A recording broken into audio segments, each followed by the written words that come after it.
You can't think for yourself and talk the things you believe if you need that wage and that person tells you to shut up.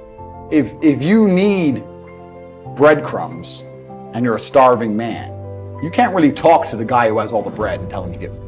So the first thing you do when someone says to me, I want to escape the matrix and think for myself is, okay, then you need to be prepared financially. You need money to go to war. That's stage one. You're asking how to escape. Stage one is you must make money. I've tried very hard to help people with no money, but there's just too many blocks in the way. You can't put that on social media. You can't afford a day off work. You can't afford your boss to get mad. You can't afford to get arrested. You can't get a lawyer. You can't fight. You can't fight. You need bullets in your gun. So stage one is to get rich. Then you have to get rich while preserving your soul. And that's a harder part, right? Because as you get rich, as you climb, there are many different hands trying to drag you in different directions. You have large business interests offering more money, more power to believe X, to say X. I can sit here and say now, I have never sold a scam to anybody. I don't sell crypto pump and dumps to anybody. I don't sell soft drinks full of sugar to anybody. I've been offered money by gambling companies. I said no. Only thing I teach is teach people how to make money. And I know it works because I do it all myself. When you're the most Googled man on the planet, do you have any idea how much they'll pay you to sell bollocks to people? Andrew, hey, here, this energy drink, say it's what you take to have high energy and sell this shit full of sugar to children and there's $100 million. I won't do it. I don't believe it. I won't do it.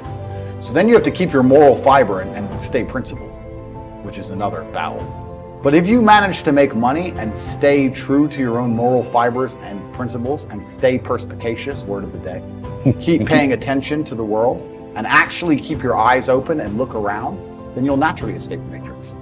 It's natural for the human mind, it's natural human evolution for us to spiritually escape the enslavement. Because the enslavement is from man, but our enlightenment is from God.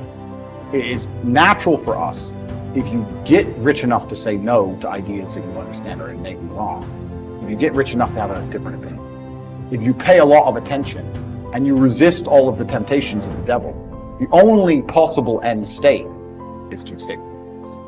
Most people fall off because they're too broke to think. You're too poor to have an opinion, so you're too poor to think. The rest fall off because they get a little bit rich and they get snapped up. But anybody who doesn't fall for those two traps ends up where I am. And there are a lot of us. And where are you? I am in a stage of enlightenment outside of the matrix. I'm like Morpheus. I come in and out. I come back into the matrix. I come to YouTube. I talk to people whose minds are ready to be freed. I convince them to join the real world at Tate.com and begin their journey. And I take the free minds and we escape the matrix together. This is why for a long time on Twitter, I had an account called Morpheus. I was Morpheus because that's what I kept getting compared to. I come in and out trying to free the minds. And I hope I find Neo. I hope I find somebody who's even better at attacking the matrix than I am. All I'm trying to do is talk to the people who understand what I'm saying is right. When I say these things, there are going to be certain amounts of people who listen to this and think I'm crazy. He's crazy. And there's going to be people who listen to it and go, yes, finally.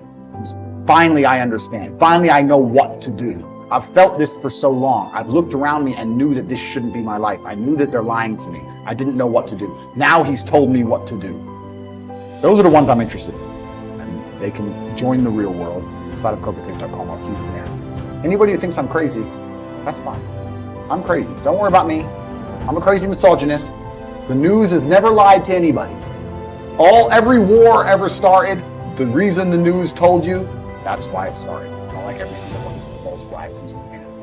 Every single narrative that they tried to purport upon you is not to control you. It's because they want you to know the truth because you're so important. Don't worry. So the media is lying about me. They must be right. Why would they lie? Why would they try and convince people that the world's most influential man is somehow bad? It's not because, they're worried he has influence and might push the world in a good direction. Of course not. No, it's because he's such a bad guy. That's why he has no criminal record. No girls come forward saying I've done anything to anybody. No victims of any kind. And somehow I'm evil. And the people who believe this garbage are slave-minded. They're slave-minded.